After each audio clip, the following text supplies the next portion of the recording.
Olá, seja bem-vindo, seja bem-vinda a mais um OAB Nacional. No último programa, nós falamos sobre uma súmula que foi aprovada aqui na OAB, que garantiu mais um direito a todas as mulheres do Brasil. A partir de agora, um bacharel em Direito que tenha aí histórico de violência contra a mulher não pode se inscrever nos quadros da OAB. Esta foi uma conquista a nível nacional, mas aqui dentro nós temos várias outras. Nós vamos contar a história da doutora Fernanda Marinella, também a história da doutora Margarida Cantarelli, da doutora Daniela Teixeira e também da doutora Clea Carpe. A doutora Marisa Gaudio também participa com a gente e todas elas vão contar histórias a nível nacional, a nível local, histórias de conquistas. E de um local onde nós mostramos essas mudanças, essas evoluções, um palco de conquistas para as mulheres, nós viemos agora para um desses cenários. E ninguém melhor para receber a gente do que a doutora Fernanda Marinella, ela que foi a primeira mulher presidente da Comissão Nacional da Mulher Advogada. É isso aí, um prazer tê-la aqui conosco. E aqui este é o cenário, doutora Marinella, a Ordem dos Advogados do Brasil, o Conselho Federal, onde a mulher ganhou voz ativa. Na verdade, eu sempre brinco que aqui nós discutimos esse assunto há bem pouco tempo, né? A história da OAB é uma grande história, uma longa história, mas há bem pouco tempo é que esse assunto das mulheres ele é discutido no Conselho Federal. Eu me lembro que tive a oportunidade de presidir a Comissão Nacional da Mulher Advogada no ano de 2013 e foi a primeira vez que a Comissão Nacional foi nomeada.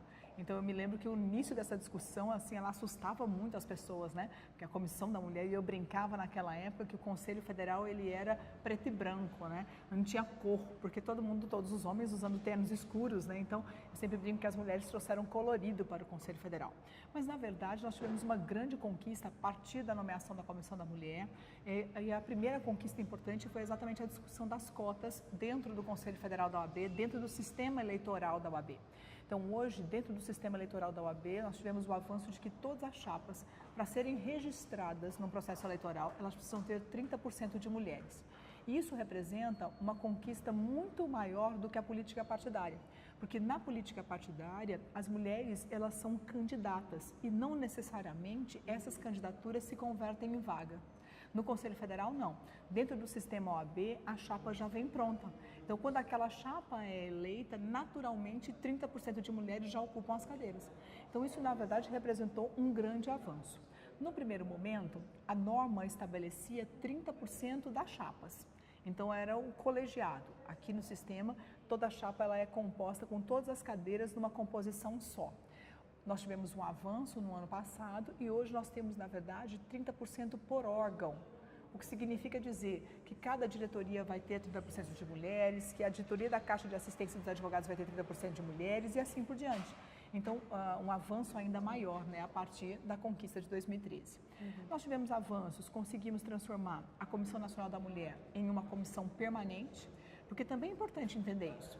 No sistema OAB, dentro do Conselho Federal, as comissões elas são permanentes, que são sempre nomeadas, independentemente da gestão, independentemente da deliberação da diretoria.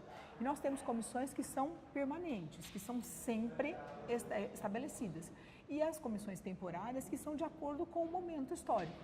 Então tem momento que se nomeia, tem momento que não. E no primeiro momento a Comissão da Mulher, ela era uma comissão temporária.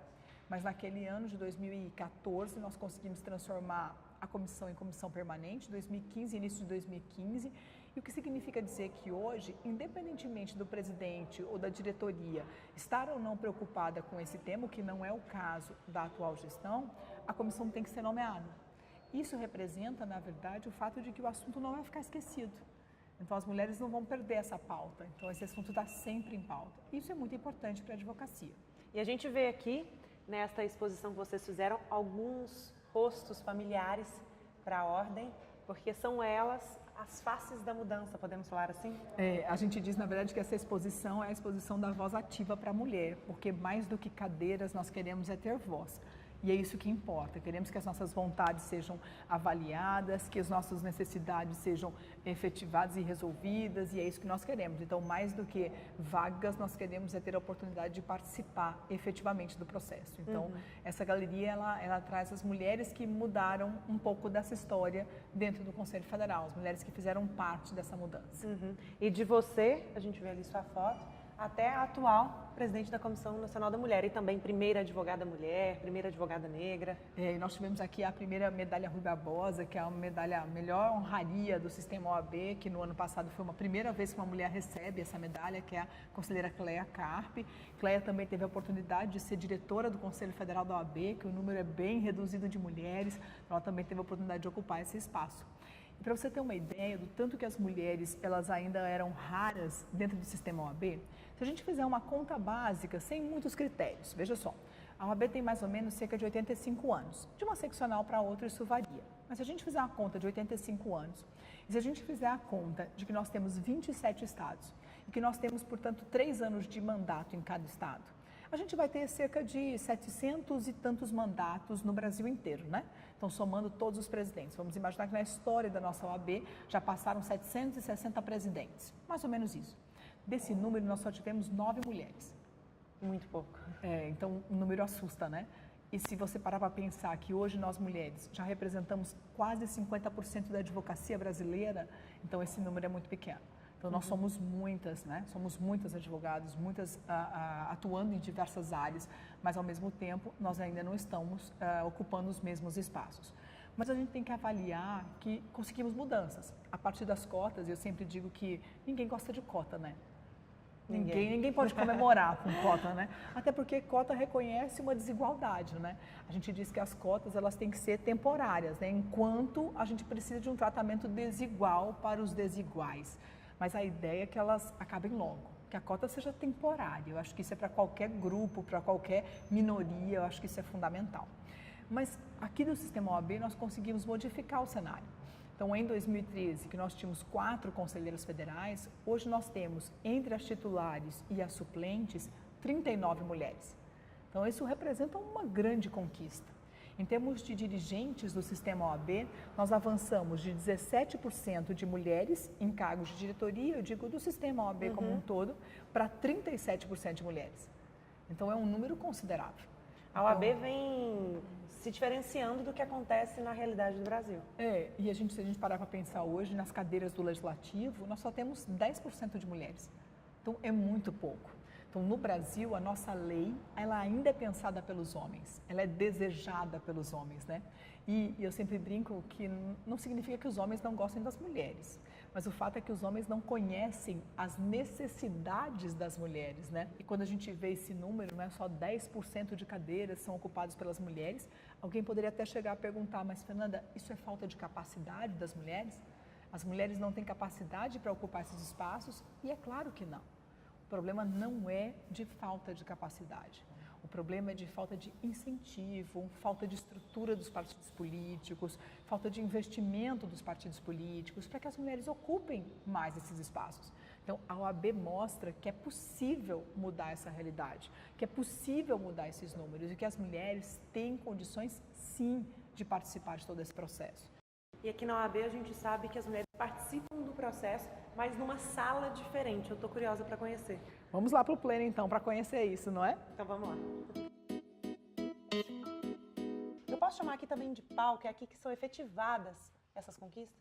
Aqui também nós tivemos vários avanços, né? Esse é o nosso plenário do Conselho Federal da OAB e aqui é que nós realizamos as nossas discussões, seja para a apresentação de uma ação direta de inconstitucionalidade, seja para a discussão de uma pauta de intervenção social da própria OAB, seja para a interposição de qualquer medida judicial, então é aqui que nós realizamos toda a nossa discussão. Aqui nós recebemos todos os estados. É mais ou menos como um Senado Federal. Cada bancada, né, são 3 representantes por estado e aqui nós temos então toda a discussão também com relação às nossas mulheres e os direitos, então, que nós efetivamos em toda essa trajetória. E é interessante observar que também foi nesse espaço que nós conseguimos aprovar o ano de valorização da mulher advogada. E conseguimos, então, durante esse ano, inúmeras conquistas, como, por exemplo, a possibilidade da mulher gestante e lactante ter preferência nas audiências através de uma lei que foi aprovada no Congresso Nacional, mas que nós discutimos por aqui o projeto. Também nós discutimos por aqui a liberalidade, a devolutiva da anuidade para as mulheres no ano do parto, porque em muitas seccionais há essa isenção, há esse benefício para as mulheres. O que acontece? A gente brinca que a mulher, quando tem um filho, também perde a alma, né? E demora uns diazinhos para a alma voltar. Então, você imagina que se naquele mesmo dia ela tem uma audiência, ou então ela tem um prazo para cumprir. Não tem como fazê-lo. Então, na verdade, como as mulheres não têm, advogadas não têm licença maternidade, então esses benefícios para a gestante, para a lactante, também são muito importantes. É claro que em alguns estados eles não precisam ser efetivados, mas já estão previstos e já representam um avanço para todas as mulheres. E foi aqui também, neste palco, que aconteceu a aprovação da última súmula, que envolve aí pessoas candidatas a serem advogados, né, bacharéis em direito, que querem se tornar advogados, essa questão da idoneidade em questão da violência contra a mulher. Também foi aqui, recentemente nós fizemos essa discussão, que representava também uma pauta de debate nos nossos estados, né? Algumas seccionais com posicionamentos ainda divergentes, e aqui nós consolidamos, né? É assim que a gente cristaliza os nossos posicionamentos, então essa foi mais uma conquista para todas as mulheres. Nós temos, na verdade, um momento excepcional nessa gestão. Nós temos 27 homens presidindo as nossas seccionais, nós não temos no Conselho Federal nenhuma mulher na diretoria, mas sem dúvida alguma, nós temos uma gestão muito preocupada com a pauta das mulheres. E aqui eu deixo sempre um recado para as mulheres: esses espaços dependem da nossa vontade, do nosso desejo de participar. Então as mulheres precisam ocupar esses espaços. É verdade, Natália, que muitas vezes a discussão da política, eu sempre digo que a discussão da política no Brasil, ela acontece na mesa do bar. Só que nós, mulheres, não estamos na mesa do bar. Porque enquanto os homens estão lá na mesa do bar, nós estamos resolvendo as coisas de casa, supermercado, é o filho, é não sei o quê. É aquela organização que, infelizmente, ainda é muitas vezes espaço privado para as mulheres. Então, eu sempre brinco que nós, mulheres, precisamos ir para a mesa do bar. E que os homens precisam assumir os trabalhos domésticos, porque eles não são espaços privados das mulheres, né? Então, não vai cair o braço, não perde um pedaço da mão. Então, os homens podem ajudar. E quando essas relações, elas ganham essa possibilidade de mudança, né? A possibilidade de ocupação, de conquista para as mulheres, ela ainda aumenta muito mais. Então, eu acho que é isso que nós precisamos. Mudar a forma de nos relacionar dentro de casa, para que a gente possa efetivar tudo isso. E dentro do sistema político, seja de classe, seja político partidário, nós precisamos pensar também numa mudança, principalmente dos partidos políticos. Eu não sei se você já percebeu isso, mas as mulheres participam do apenso do partido. O apenso do partido é o anexo do partido. Então, você escuta assim, ó, é o PSDB mulher, é o DEM mulher, é o PT mulher. O que significa isso? As mulheres no apenso. É dizer que nós não participamos da mesa de tomada de decisão. Na verdade, nós estamos à margem, nós não somos consultadas para as grandes decisões. Então, enquanto as mulheres continuam no apenso, no anexo, também não ocupam os espaços necessários.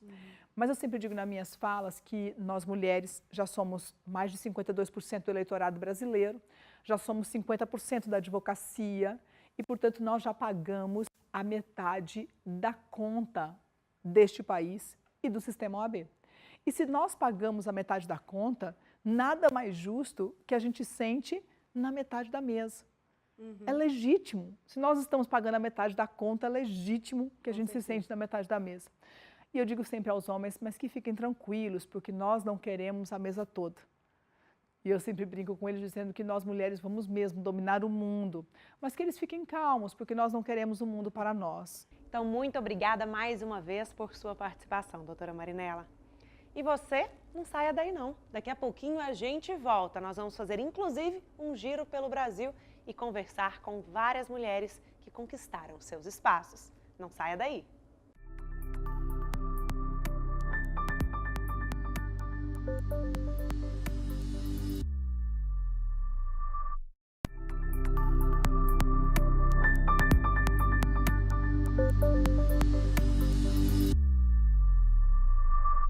Seja bem-vindo de volta ao OAB Entrevista de hoje. E a partir de agora, o programa passa dessa tela daqui para esta de cá.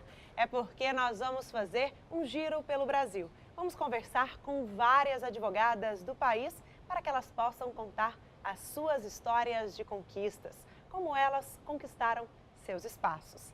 A primeira delas, a doutora Daniela Teixeira. Ela é do Distrito Federal e tem um dedinho aí na Lei Júlia Matos. A doutora Daniela passou na própria pele esta necessidade. Então, doutora Daniela, conta pra gente como que aconteceu a história, como que surgiu para a senhora a necessidade desta lei para garantir o direito aí a todas as advogadas brasileiras. Natália, a Lei Júlia Matos surgiu de um imprevisto que eu passei. Eu estava grávida de 29 semanas e havia pedido preferência num julgamento do CNJ. O presidente da época negou e disse que a pauta era pública e o meu interesse era privado. E eu fiquei lá no CNJ por 6 horas aguardando o julgamento. Nervosa, sem comer, sem beber água, e saí de lá, apesar de ter ganho o julgamento, fui direto para o hospital, onde eu tive a minha pequena Júlia, com 29 semanas, 1,130 kg. Foram 62 dias de UTI e angústia. Num sofrimento que eu descobri que não era só meu. Diversas mães advogadas me mandaram mensagens para dizer que haviam passado por situações terríveis, similares às minhas.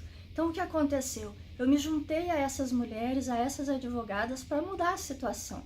Se o argumento era de que não tinha lei, a gente tinha que mudar a lei. E a gente conseguiu mudar a lei. Com o apoio da Comissão Nacional da Mulher Advogada, nós conseguimos aprovar em 11 meses a lei que criou as prerrogativas e a defesa da mulher advogada. E, doutora Daniela, outra parte muito interessante da sua história é que a senhora conseguiu juntar 400 mulheres advogadas em um só local para que elas pudessem confeccionar a lei. Este talvez é o exemplo de que juntas somos mais fortes.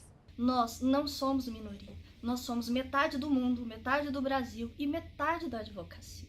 Metade da advocacia nacional é composta por mulheres. O que faltava era a nossa união. Após todo esse meu sofrimento, quando eu já estava trabalhando no projeto de lei, um juiz aqui do Distrito Federal, da Ceilândia, indeferiu o pedido de adiamento de uma jovem advogada. E o que nós fizemos? Um desagravo. Ele não quis adiar a audiência de uma advogada que teria filho 2 dias antes da audiência. Era uma cesárea marcada. Nós reunimos 400 mulheres e fomos para a porta da sala de audiência. O senhor quer fazer audiência? Nós estamos aqui. E esse fato repercutiu muito e mostrou, sem dúvida, a força das mulheres e o absurdo da decisão judicial. E nos ajudou muito no Congresso Nacional a aprovar a lei em 11 meses, porque os parlamentares começaram a enxergar uma realidade que existia. As mulheres são mães e são advogadas. E o cliente da mulher advogada não quer mudar de advogada. Ele quer continuar com a sua profissional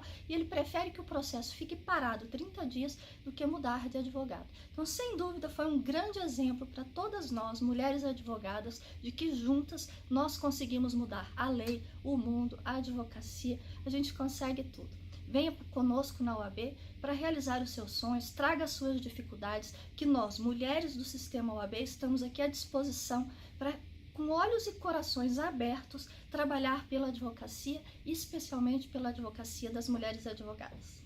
E agora nós vamos conversar com a doutora Margarida, lá de Pernambuco.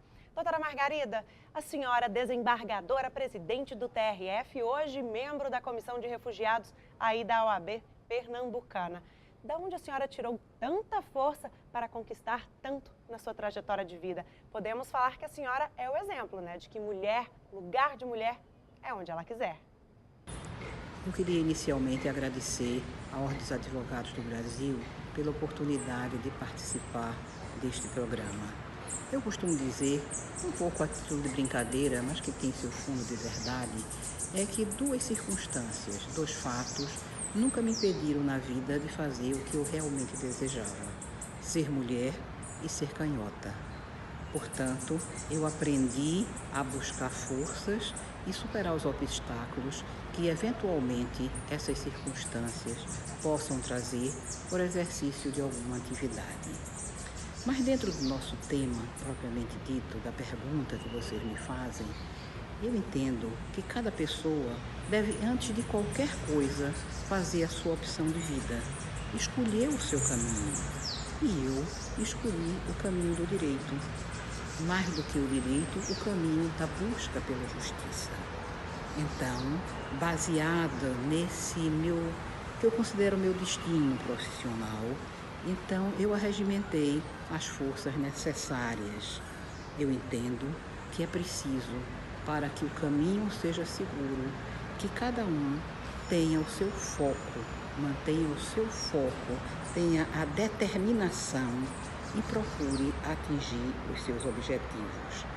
É importantíssimo a vontade de fazer e fazer com prazer. Doutora Margarida, eu também queria te pedir um recadinho para as mulheres que estão curtindo o OAB Entrevista de hoje. A senhora que já inspirou tantas advogadas, eu tenho certeza que também vai inspirar várias outras mulheres de outras profissões que estão com a gente aqui. Você me pergunta qual o recado que eu teria, se é só acreditar na nossa força que a gente chega lá. Não é só acreditar na nossa força.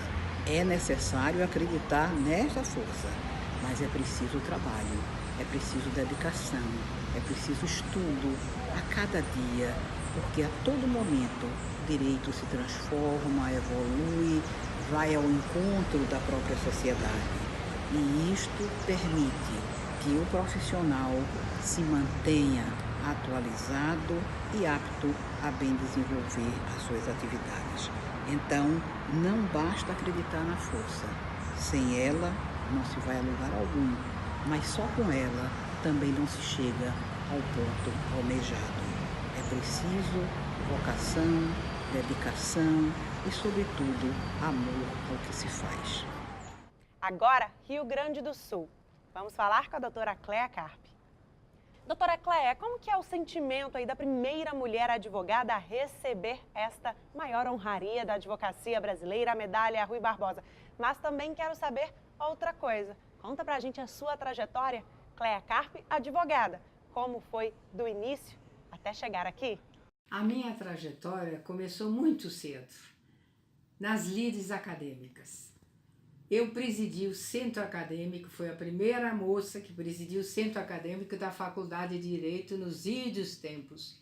E dali também, nessa minha atuação acadêmica, universitária, eu também fui integrando a União Estadual de Estudantes. E daí esse movimento todo, aos poucos, exercício da profissão, mas também como procurador federal, e me engajei nas grandes lutas da ordem, como, por exemplo, as diretas já. Que movimento extraordinário as diretas já. Teve como presidente do Comitê Superpartidário, presidente nacional, Sérgio Duarte Garcia, também na grande movimento da anistia. Então, todas essa minha caminhada, essa minha vivência de vida me levou primeiro a vice-presidente da seccional do Rio Grande do Sul, depois a presidente, lá na oportunidade, até hoje a primeira advogada presidente, lá da nossa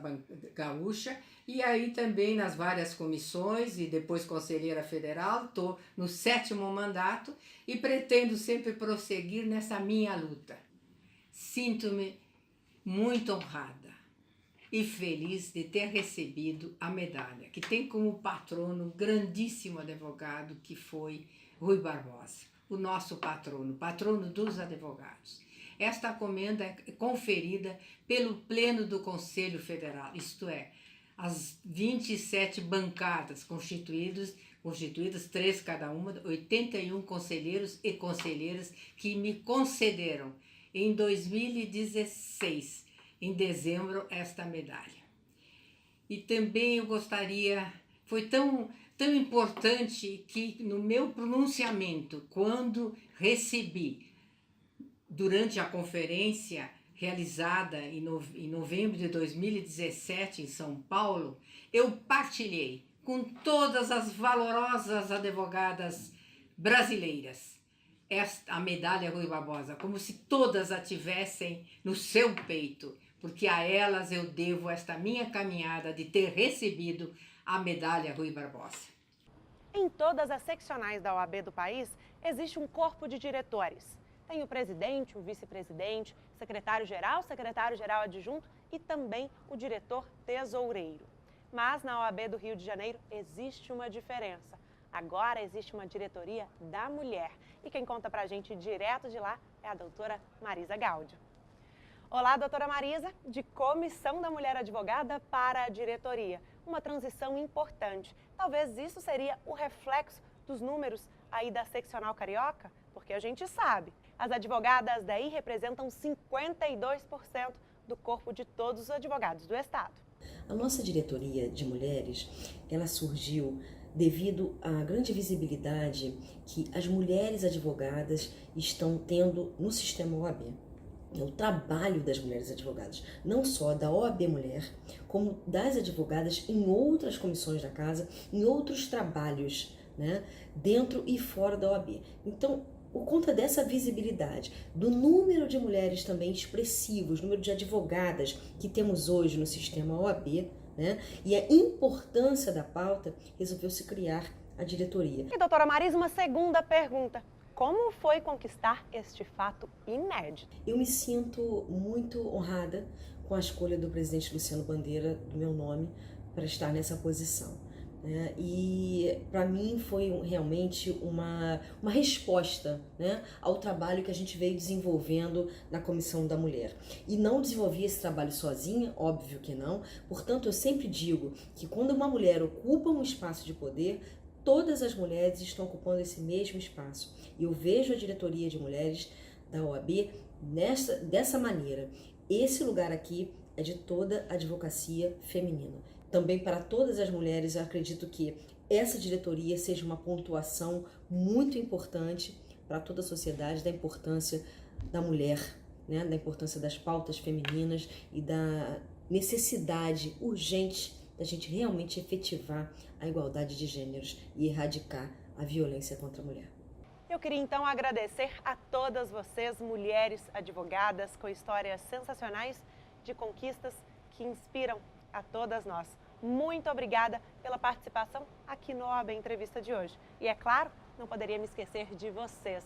Muito obrigada por acompanharem com a gente todo este programa. E saiba, quer sugerir algum tema? É só mandar um WhatsApp pra gente. DDD 61 e o telefone 999 19 47 31. E é claro, também temos todas as nossas redes sociais aqui da OAB Nacional. Segue a gente lá. Tchau e até o próximo programa.